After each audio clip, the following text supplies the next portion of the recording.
So this is chapter 2 of an introductory course on game theory. I'm Shane Sanders, and this course follows Joel Watson's book, Strategy, An Introduction to Game Theory. And if you're interested in getting more backdrop to this course, please visit the chapter 1 notes that precede this. So games have certain elements that allow us to analyze them and cause them to qualify as games. These include a set of players, each player's action set, each player's knowledge, how actions map to outcomes, and payoffs or player preferences over outcomes. If we have these elements, then we can represent and eventually we'll learn to solve games from these elements.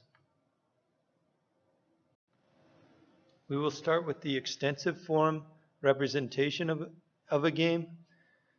And the extensive form is nothing more than a tree diagram featuring, nodes, branches, labels, payoff numbers, and information sets.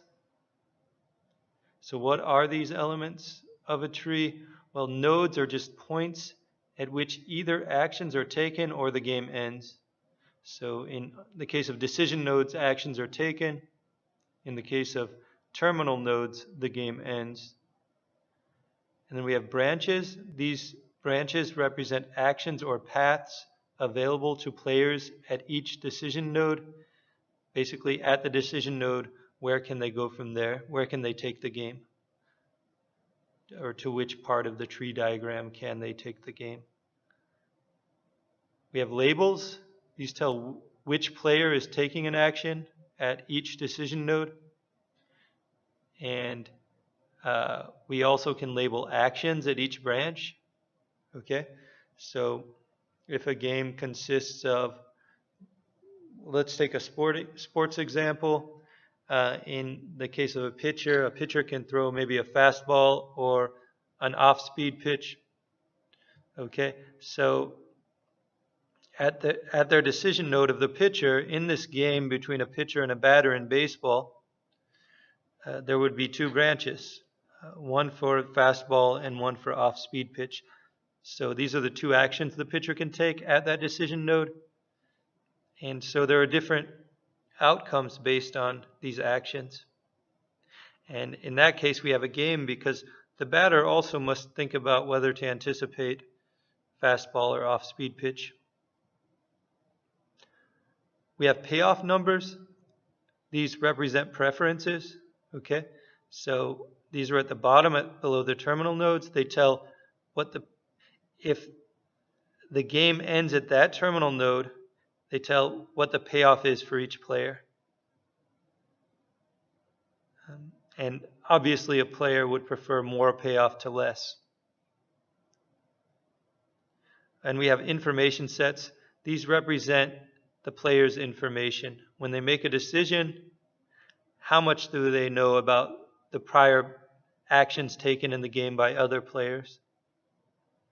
Obviously, when a batter in baseball gets ready to confront a pitch, to swing, he or she doesn't know what the pitcher has decided to pitch, which pitch the pitcher will throw, whether fastball or off-speed pitch. But in other cases, like in chess, you always know what the previous opponent did.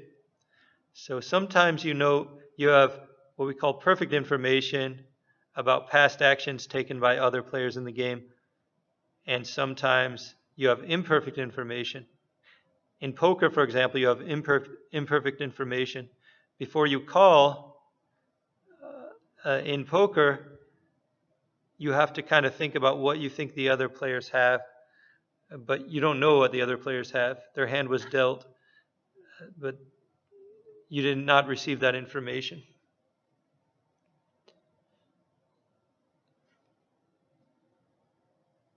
So we have some assumptions in analyzing games.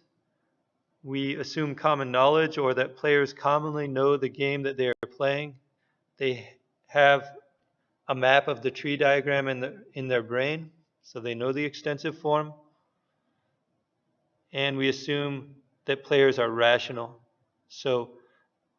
And rationality just means given what you expect the other player to do, you're going to act in your own best interest to form a best response to that.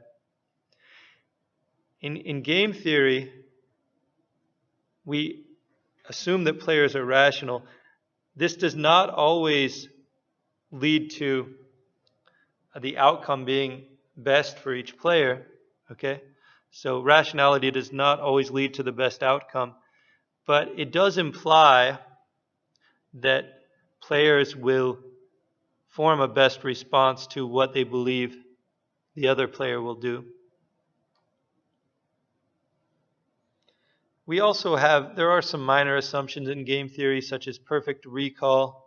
Players can remember what they did in the game and what other players did in the game, so players don't forget these sorts of things. And we'll talk more about those. So we can consider the elements of a game, such as American football. You can consider specifically one play in an American football game.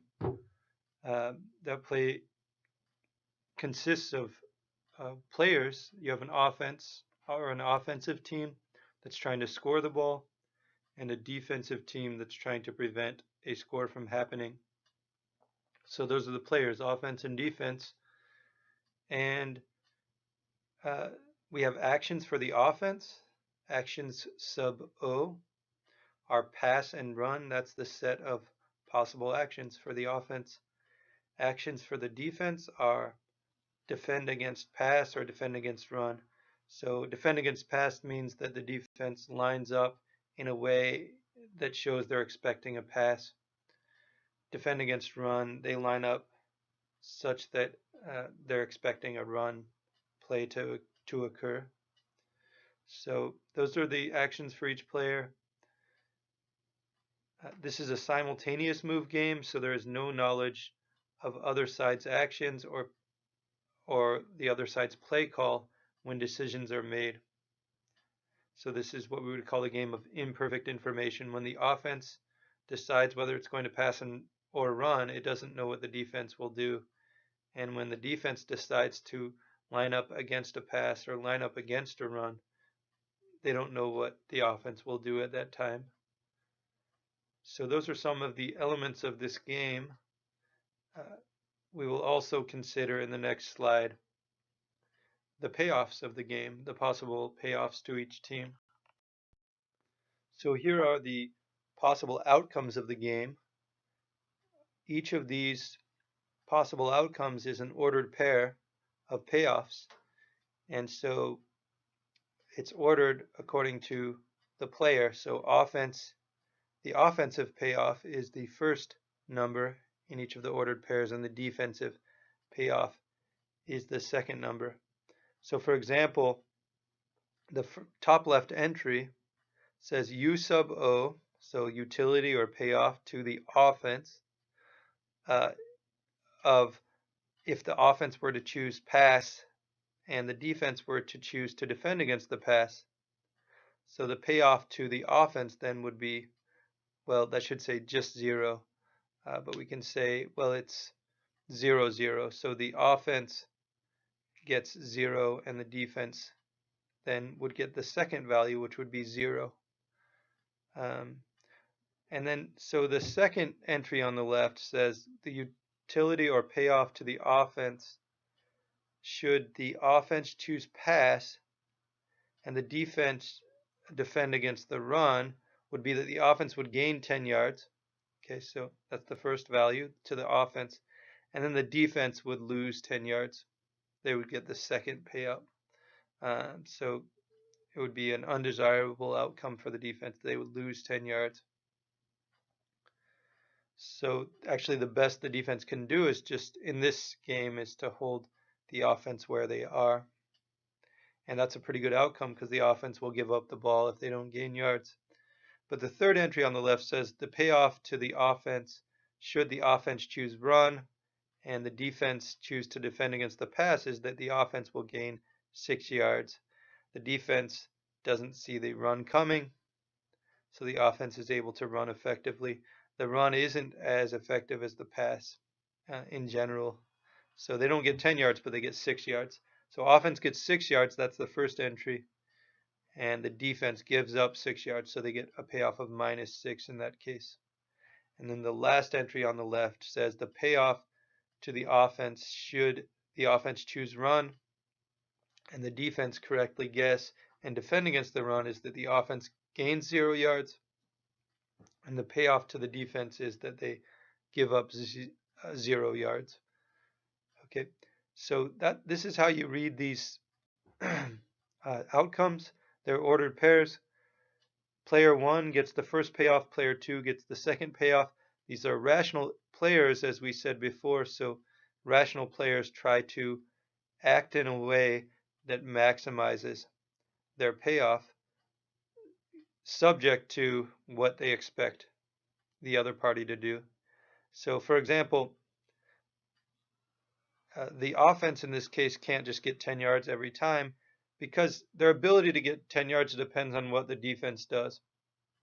So, in fact, if the defense always defends against the pass, then the offense can never get 10 yards.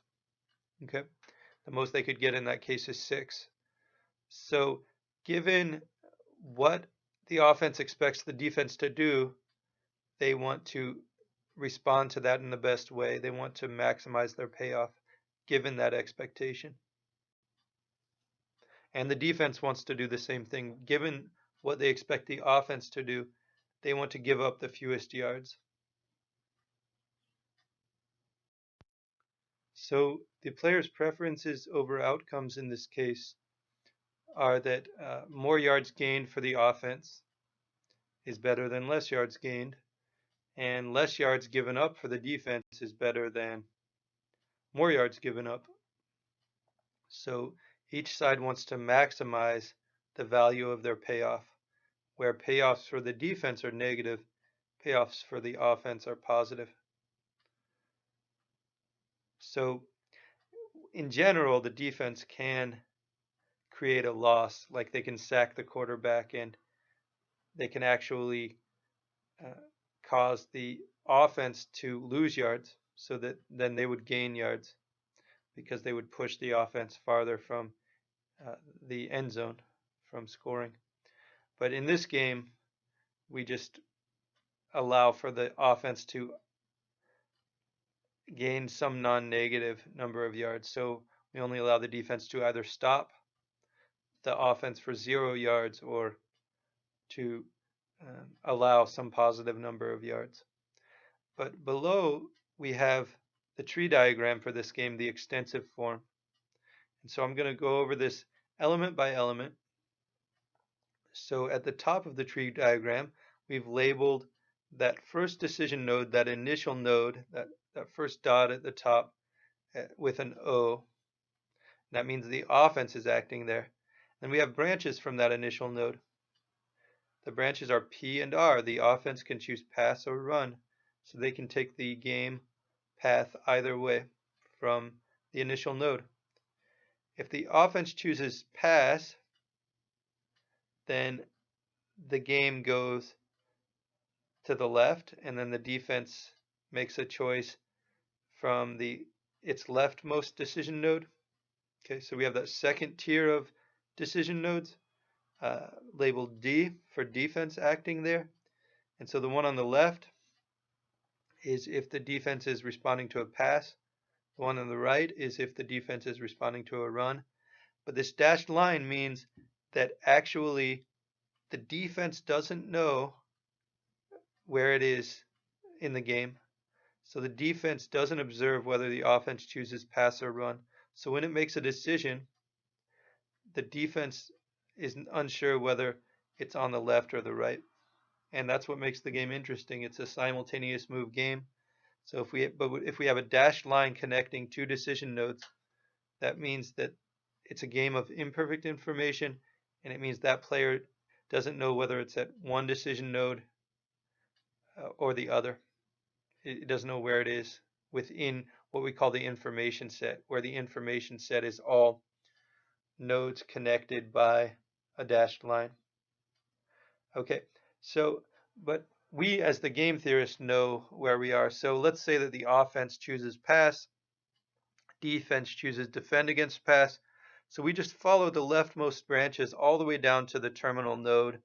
And at the end of that terminal node, okay, so we go down along pass for offense, down along defend pass for defense from there. And at the end of that terminal node, it says 0, 0, which means the offense gets 0 yards, the defense gives up 0 yards. If the offense chooses pass and then the defense chooses defend against the run, then we're at the, from the left, we're at the second terminal node. The game ends with the offense gaining 10 yards and the defense losing 10 yards. So that second ordered pair from the left means that the offense gets 10 yards, the defense gives up 10 yards. Okay, and we can also consider the offense chooses run, and then the defense chooses defend against the pass. In this case, the offense gains 6 yards, the defense loses 6 yards. And so then if the offense chooses run, defense chooses defend against run, then we're at the last terminal node from the left, so the rightmost terminal node, where the offense gains 0 yards, the defense gives up 0 yards. So just remember that after the terminal nodes, we have ordered payoffs, and the first number is the payoff associated with that outcome for player 1, the first moving player, or the first listed player, really, in this case, because they move at the same time. And then the second, in this case, the second number at each terminal node is the payoff for this second listed player, in this case, the defense. So this is how you read a game tree. You read it in terms of players making decisions, who's making the decision at each stage, the actions they can take, and where the game goes should they take a particular action. And then outcomes. After all actions have been taken, that creates a unique path for the game, and then you have an outcome which is an ordered set of payoffs. And you also have to realize that the dashed lines mean that that player doesn't know where they are in the game because they don't know something that's happened previously in the game. In this case, the defense cannot distinguish between its two decision nodes because it doesn't know whether the offense chose pass or run, because the offense is choosing simultaneously. To understand the concept of information sets and perfect information, let us consider two games that are almost identical, except that the game on the left is a game of perfect information, and the game on the right is a game of imperfect information. For the game on the left, player 1 moves first, player 2 observes player 1's actions and then makes a move. And because player 2 observes player 1, player 2 knows exactly where he or she is in the game before he or she makes a move. So if player 2 is at his or her leftmost decision node, then player 2 knows that. But if player 2 is at his or her rightmost decision node, player 2 also knows that because of the observation of player 1's previous move. And we know this is a game of perfect information by looking at the tree diagram because we see no dashed lines. Remember that dashed lines means the player can't really tell the difference between those decision nodes. They don't know where they are. Across those decision nodes, they don't know where they are. So they don't know whether they're at one or the other. But if we have no dashed lines, then the player always knows where he or she is in the game, which means they've observed everything that's happened in the game. In the game on the right, there is a dashed line, therefore it is a game of imperfect information. Namely, player 2 does not observe player 1's actions, perhaps due to simultaneous choices. So often the game is imperfectly informed because the players just make a move at the same time. as in the case of the American football game we considered in the previous slide. But in this game, player 2 doesn't know between his or her two decision nodes, player 2 doesn't know where he or she is, because player 2 doesn't know whether player 1 chose A or whether player 1 chose B. So that dashed line connecting player 2's two decision nodes means that player 2 doesn't know where within that information set or across those decision nodes doesn't know where he or she is. And these games are fundamentally different. Information is very important to decision making. So even though these games look exactly alike except for one dashed line, they can be fundamentally different in how they're played based on just the advantage of knowing, of observing what was done by another player. We can also talk about the strategic or normal form. It's an alternative way to represent a game. It includes much of the information included in the extensive form, although not all, but it's often an easier way, or it provides an easier way to solve a game than the tree diagram. So what is a strategy, first of all? A strategy is a complete contingent plan for a player in a game. So it tells what the player would do at each of his or her possible decision nodes.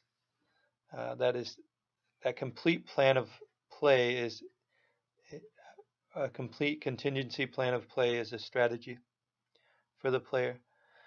Some notation that's relevant to the strategic form is, well, cap S sub I. Capital S sub I is player I's set of strategies. Lowercase s sub I is an individual strategy for player I, one possible complete plan of play. S sub not I is the third piece of notation. These are strategies of players other than I. So that's a possible set of chosen strategies for players other than I. Cap S is the Cartesian product of all of the individual players' set of strategies. And this is the set of strategy profiles in the game across all players. So it's kind of the set of strategy sets across all players. Lowercase s is an individual strategy profile. So you can think of it as defining contingency plans for all players in the game. So it defines a chosen contingency plan for each player. But it's also a set. It's going to be a set of chosen strategies. And we can represent this in two ways. We can represent it as S sub 1, S sub 2, S sub 3, all the way to S sub n in that type of set notation, or we can express it with respect to some generic player S sub I. So we can represent it as the set of strategies S sub I, comma S sub not I, where S sub not I is a profile of strategies for players who are not player I. And then we have U sub I. This is the payoff function. So the payoff function maps from strategies to real numbers, real valued payoffs. So U sub I is just the payoff function for player I, or the payoff. For each outcome, there's a certain payoff for player I, and U sub I provides that payoff. Let us consider a game from the Watson text to understand what strategies and strategy profiles are a little better. So in this game, there are two players, and we've labeled at each decision node which player is moving. So player 1 actually has two decision nodes, and player 2 has one decision node. Okay, so this is kind of, the orientation is different. This is kind of moving horizontally in the book, but it's still a tree diagram, has the same things going on. So the game starts when player 1 moves. Player 1 can choose action O or action I at his or her first decision node. And so this will form part of player 1's strategy, what they do at the first decision node. And then, but the other part of player 1's strategy is what would they do if they reached the second decision node, their second decision node? Would they choose A or B? And a strategy for player 1 does not have to be logically consistent. So it's just going to describe at every decision node, should they reach it, what will that player do? So essentially, there are 4 things that player 1 can do in terms of strategies. Player 1 can choose O at his or her first decision node and A at his or her second decision node. Player 1 can choose O at their first decision node, B at their second decision node, I at their first decision node, A at their second decision node, or I at their first decision node, B at their second decision node. And you might say, well, wait, if they choose O, then the game will terminate and they would never get a chance to choose A.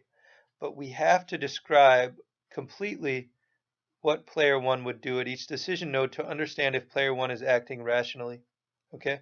To understand if player 1 is maximizing payoff, we have to know if they had let the game go on, instead of choosing O, let's say they had chosen I, and then maybe player 2 chooses I, so that they reach their second decision node.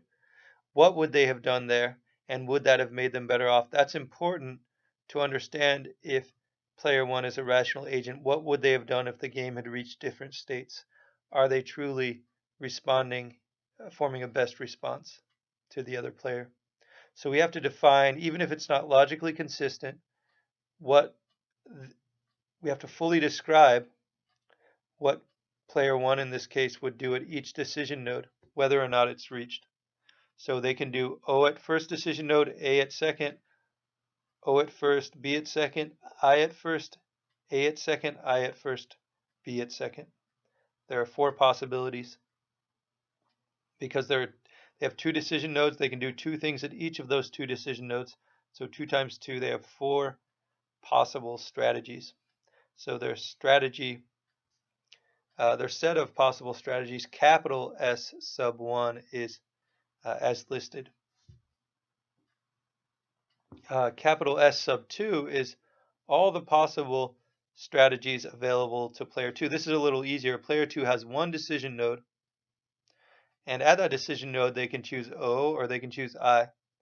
So they just have 2 times 1, 2 actions times 1 decision node, or 2 possible strategies. And those are choose O at their only decision node or choose I at their only decision node. And again, the game could be hijacked from them if player 1 chooses O off the bat. They never get to this decision node, but we still want to define what they would do if they reached that to understand if player 1 is acting rationally to choose O in the first place. What would be in store for player 1 if player 1 didn't choose O? What would happen if player 1 chose I and let player 2 continue the game? Okay, so we want to define what player 2 would do to understand what the alternative outcomes of the game may be. The set of strategy profiles in the game is the Cartesian product of the sets S1 and S2. The set of strategies for player 1 and player 2, we take the Cartesian products of those, which means we just take the Cartesian product element-wise within each set. So we pair up each element of set 1 with each element of set 2 exhaustively. So the set of strategy profiles is OA, comma O, OA comma I, OB comma O, OB comma I, IA comma O, IA comma I, IB comma O, IB comma I. It's a 4 times 2 or 8 element set.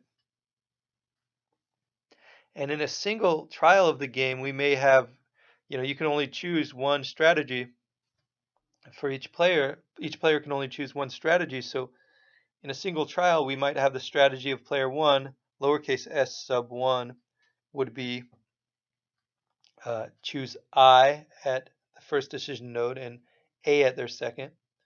And the strategy for player 2 might be just choose O at their only decision node.